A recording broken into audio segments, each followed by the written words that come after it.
What's your financial goal? You want more money? Turn what you know into dough. Start hanging out with the people who have it. You create wealth on your own terms. It is not only your rights, but your duty to build wealth. You are fiscally fabulous. It's time to enjoy your legacy. You're listening to Fiscally Fabulous with Dr. Teresa R. Martin, Esquire, a podcast that aims to provide you with the tools, guidance, and encouragement you need to build your wealth, enjoy your wealth, and leave a lasting legacy.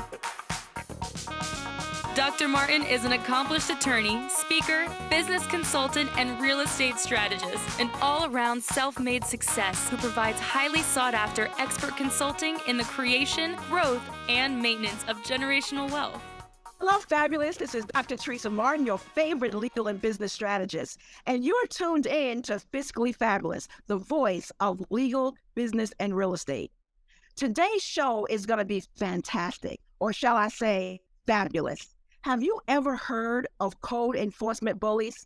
Every city has them. Did you know that code enforcement can send city workers to correct any violation if not addressed in a timely manner? Usually at double the rate for that property owner that they would normally pay for that service. And you have to pay a violation fee on top of that.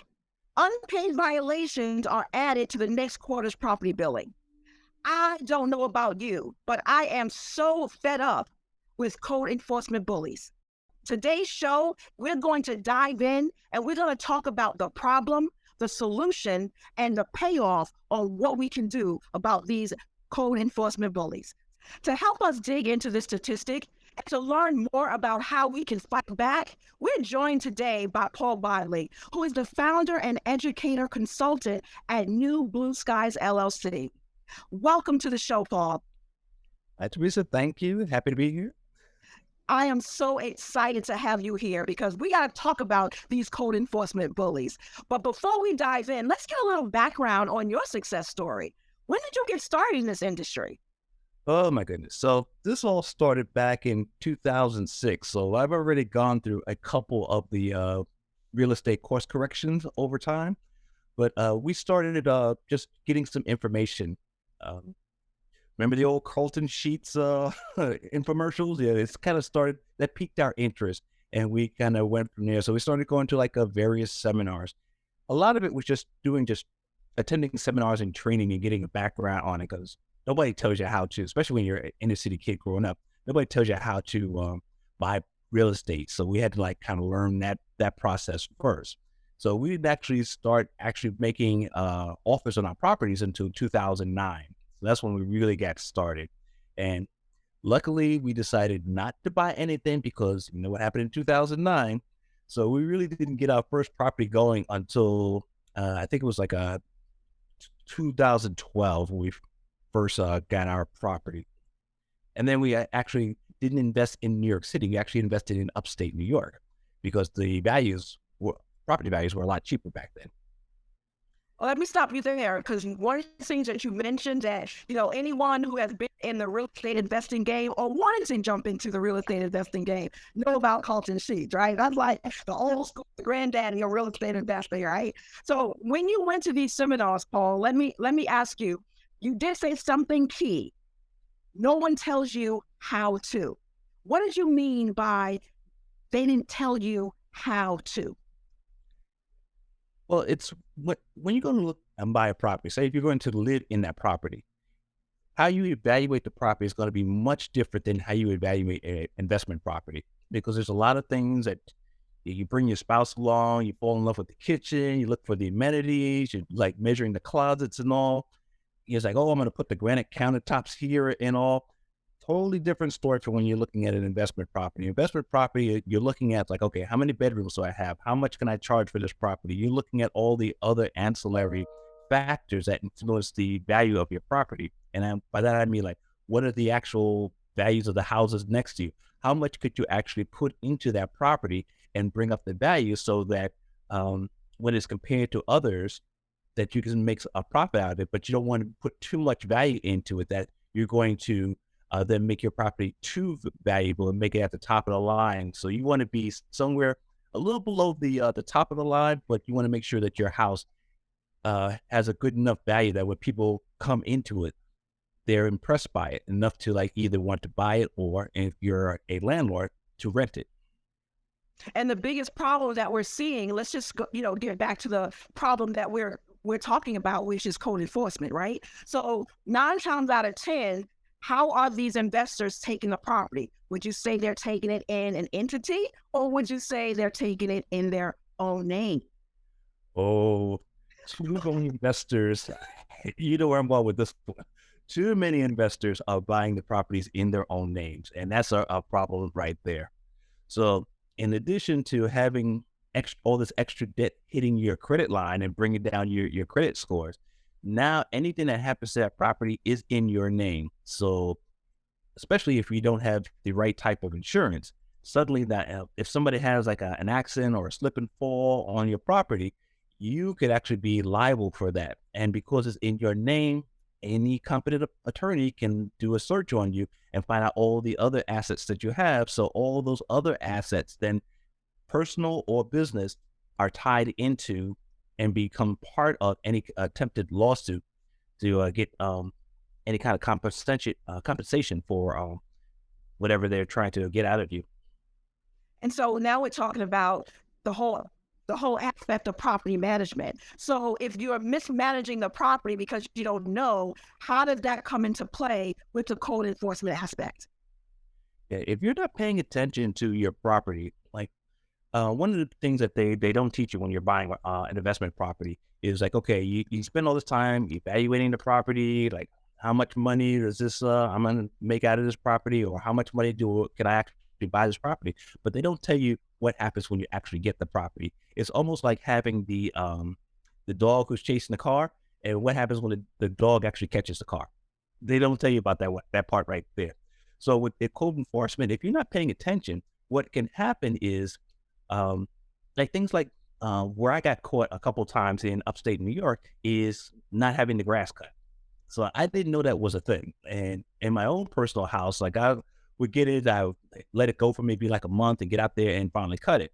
But in certain locations, they have like a strict ordinance on how high your grass can go before you actually get a ticket. So in Rochester, New York, that ordinance was like 6 inches. So your grass could not grow longer than 6 inches. And if you didn't address that once they gave you the warning ticket, they would send somebody out to cut your grass. So where you might be able to get a handy person out there to cut the grass or cut the lawn for maybe like $25, now they're charging you like $50 to do the same thing, or $75 in some cases. This is fantastic, Paul. I don't want to cut you off, but we're going to have to throw this to a quick commercial break. And when we come back, we're going to talk about all the complexities and then some of the solutions that we have to talk about in real estate investing. We'll be right back.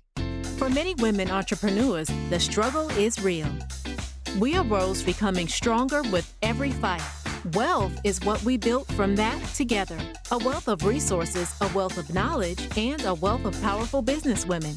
When you are ready to achieve financial freedom and become fiscally fabulous, call. It will not be wealth that empowered your success. It will be this call.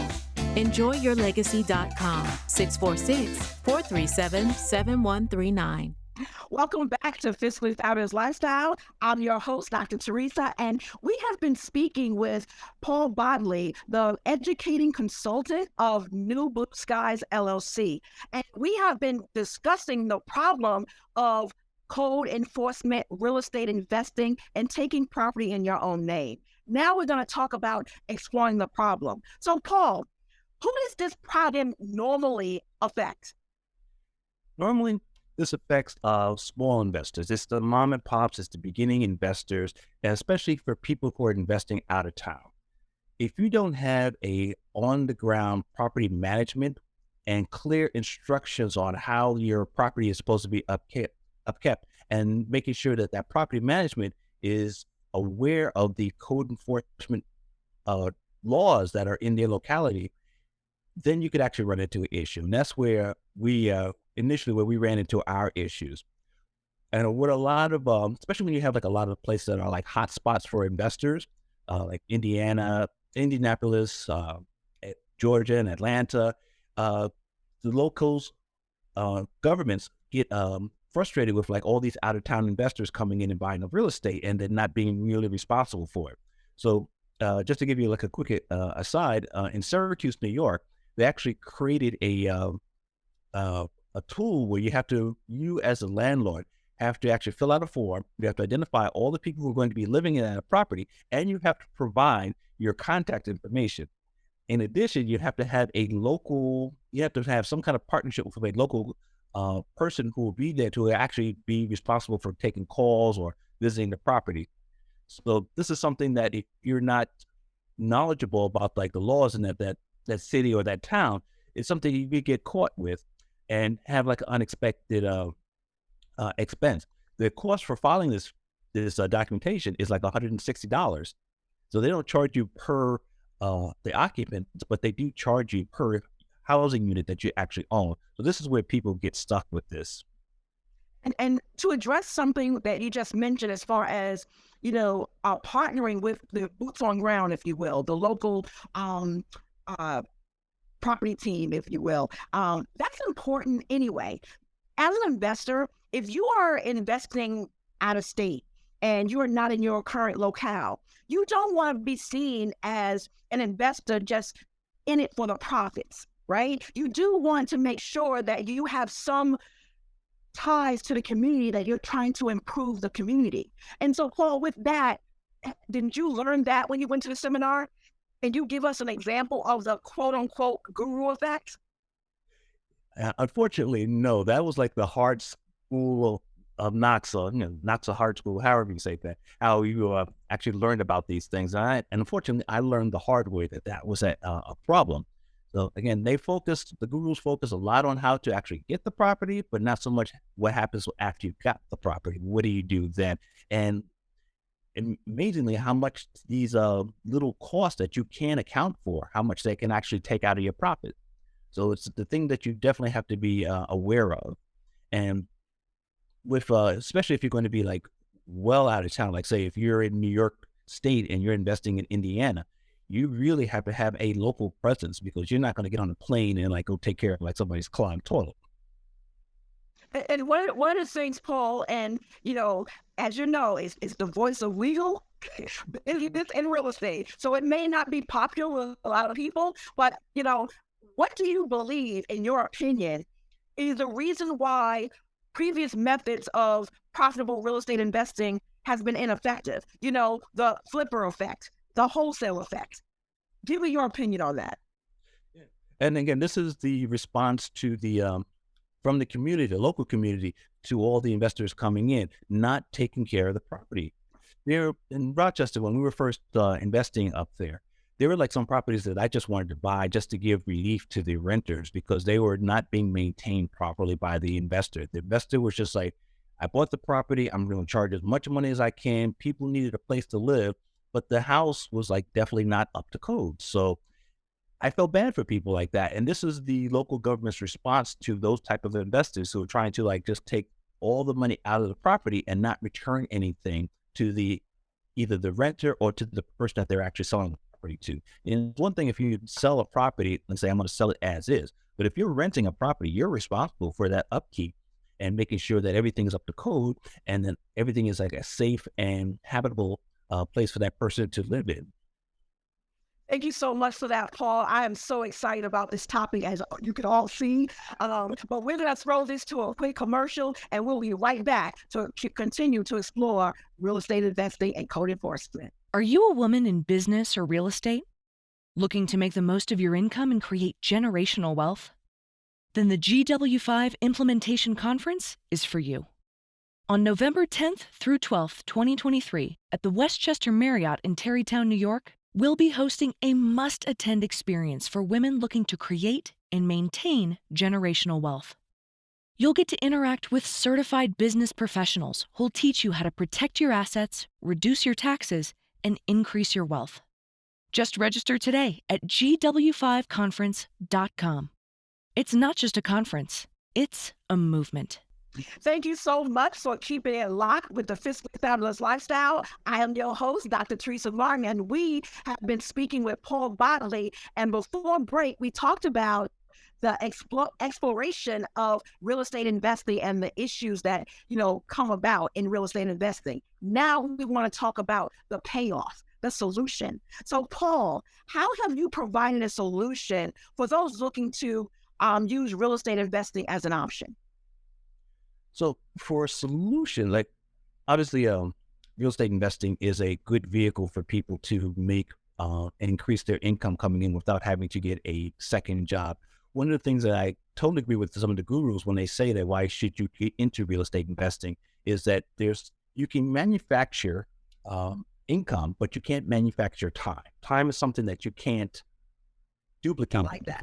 We have a finite amount of time. But if you're smart and you allow your money to invest and make money while you're sleeping, you can actually maximize your return. So that's one of the greatest things about real estate investing and why people should actually look at that. Second, it is from a community perspective, it's a great way to give back to the community because we all, especially if you're a person who has like a high value in terms of like the amount of like your business integrity.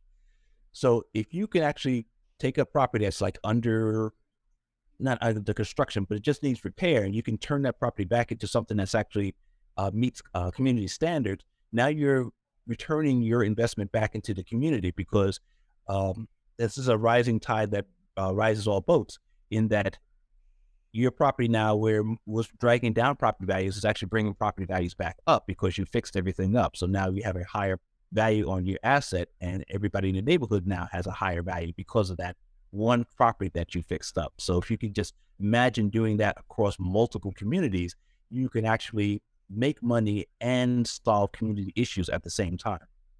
Absolutely. And we definitely can't forget about the code enforcement because, I deem this, code enforcement can be the bullies, right? And it can definitely be a friend or a foe. So Paul, can you give us an example of an impact that you learned the hard way related to code enforcement? Yeah. Well, we talked about the grass, so that was like a minor thing. But one of the things that a lot of people don't realize is like with plumbing and water supply and sewer lines. So this is part of your insurance is that we think that when we get insurance on the property, that's going to cover everything that goes wrong with it. And that's not necessarily the case. And what a lot of property owners don't realize is that that line that connects from the sewer to the city line, you're responsible for that. That's not the city's, even though it's outside of your property, it's still on your property and you are responsible for that maintenance. So in a lot of instances, especially when we have like a lot of trees planted, when you have like a really big tree, the roots not only go deep, but they spread out. So and a lot of times they will spread out into your water line and you break that water line or it'll get clogged and suddenly you realize that your waste water is not draining as properly as it should be because there's like a tree root going through your sewer line. You are responsible for paying that. And we were talking about at least like a $10,000 bill if the city has to come in or a plumber has to come in, dig that line up to repair it. So that's something. We're not even talking about water bills, right? We're not even talking about water bills. Oh, no, this is beyond water bill. This is, but it's a crazy thing that people just don't realize that you're on the hook for. And then the other thing that people don't realize and they don't pay a lot of attention to is flood damage. So with climate, and one of the reasons why it's like you're in real estate, why are you paying attention to climate change? Climate change is important because with the changes that we've experienced in climate, there are a lot of places that weren't flood zones are now flood zones. And if you don't pay attention to the new maps that the city puts out, you might not realize that suddenly like your area has now been designated for as a flood zone. So if you have a flood that comes along because of like heavy rains or a tropical storm coming through and your basement gets flooded or your property gets flooded, you can't put a claim in for that. So now you have to pay for those repairs out of pocket. That's huge. That goes to your bottom line. And a lot of times when we're thinking about code enforcement and the violations that affect our properties, we're not really thinking about that when you're going into the acquisition of real estate, right? And the holding aspect, how much does the holding cost you, and then the exit. right? So all these things that from the time you acquire a property to the time you're sitting on that property to the time you're exiting that property, you always have to think about the costs involved and to eliminate, code enforcement as a possible effect on your bottom line would be negligent on your part as a real estate investor. And newbies sometimes forget about that. So one of the things that I want to ask you, Paul, is what has been, in your experience, the worst advice that you have ever been giving as it relates to real estate investing? I know mine. I want to know yours. I was following this one guru who said, like, I just use Google Maps to look at the property, and as long as my numbers are okay, then I'll just go in there and I just make a blind offer. So I actually followed that one time. I was like, I'm going to buy this property. It meets my pricing criteria, and I bought it sight unseen. The only problem is that when I got to see it, I realized how bad the property actually was, and it needed a lot more work. It was the kind of thing where I paid the bank as an REO, but I really should have had the bank pay me to take this property off their hands. That's how much work needed to be put into this. So this is one of those things where this was a definite money pit. And fortunately, I was able to find another investor, a local investor who was a do-it-yourselfer, who was actually going to go in and do a lot of the work that needed to be done. But for me to go in, I can identify and hammer, and that's about it. And that was my thing too. And I know we're wrapping up, but I got so much more to talk about because code enforcement is just one aspect of the real estate property management journey. But we're short on time, and I do want to make sure that, I ask you, how can our viewing audience benefit from applying your solution? How can they actually get in touch and have more of Paul Bodley? Well, you definitely reach out to our website, www.newblueskies.com.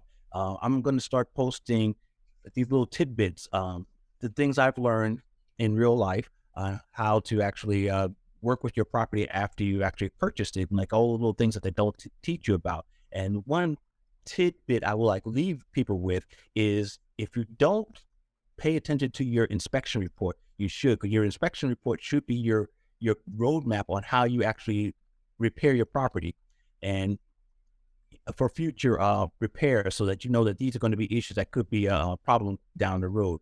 But these are the things that we were going to talk about on the website. And if anybody wants to reach out for personal tips on anything for a specific property, we can definitely talk about that. Thank you so much, Paul. It has been a true pleasure. Paul's solution is that you need to do your research, and you need to make sure that you pay attention to getting into real estate and what that actually means to you, and not just listen to gurus, right? And focus on your code enforcement. We've been discussing code enforcement, real estate investing with Paul, and he has been giving us educational tips. So I do want to make sure that you go to newblueskies.com and you can reach out to Paul and get some of his wonderful, wonderful tips. Right now, we're going to throw into commercial, and we'll be right back as we close out this segment. Welcome to RIA NYC, where eager to learn entrepreneurs become wealthy and happy to teach investors. Nothing happens until you decide to change your life. Oh, and do it in great company. Call us today and build your empire. Wasn't that great information that Paul shared? The purpose of Fiscally Fabulous Lifestyle is to help you live a fiscally fabulous lifestyle on your own terms. This is the spot where we share successful entrepreneurs and help you discover their unique strategies, their experiences, and their success stories. I'm always asked on social media, well, how do I jumpstart in real estate? How do I get started in my first investment property? So I'm going to answer that question. I'm going to answer it this way. You get started. A lot of times we want to get into real estate investing. We watch infomercials, but it's not beyond your control. But what you can control is how you actually jumpstart your real estate investing career with mentors or coaches, or getting the right information, getting around an association or an organization that can provide you the insights. That's what Fiscally Fabulous Lifestyle is all about.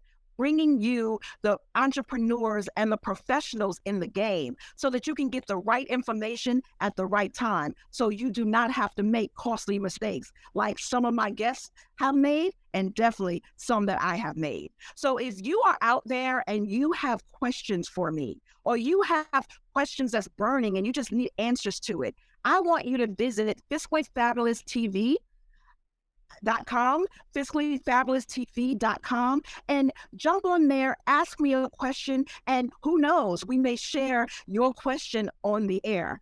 I love doing what I do. I love helping you understand that you are fiscally fabulous and you're worth it. I love sharing legal tips to help you jumpstart your real estate business and or your business. I love sharing with you my guests and my friends that come on and tell you about their journeys. This is what I was made to do. And I'm so excited that you tuned in for this episode. But you don't want to miss next week's episode. So make sure you keep it locked in to Fiscally Fabulous Lifestyle. And I'll see you on the next show. Remember, you are fiscally fabulous and you're worth it. This has been Fiscally Fabulous with Dr. Teresa R. Martin, Esquire. If you would like to learn more on how you can build generational wealth and leave a lasting legacy, go to www.enjoyyourlegacy.com and be sure to subscribe. Thank you for listening. Until next time.